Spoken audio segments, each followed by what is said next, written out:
30-35% కూడా కంప్లీట్ కాలేదు.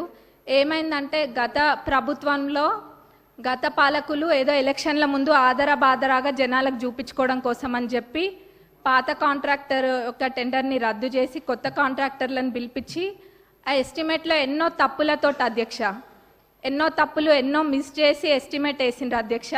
మరి అప్పుడుతో పోలిస్తే జిఎస్టీ కూడా మరి 12% నుంచి ఇప్పుడు 18%కి పెరిగింది అధ్యక్ష. ఇట్లా ఎన్నో ఇబ్బందులతోటి ఈ కాంట్రాక్టర్లు కూడా పనులు చేయలేకపోతుండ్రు అధ్యక్ష.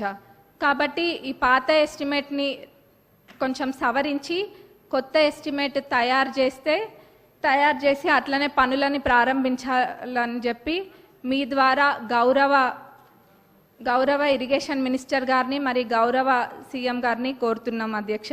ఎందుకంటే చాలా పెద్ద ప్రాజెక్ట్ అధ్యక్ష, 78,000 ఎకరాలకి ఇది నీరు అందిస్తుంది.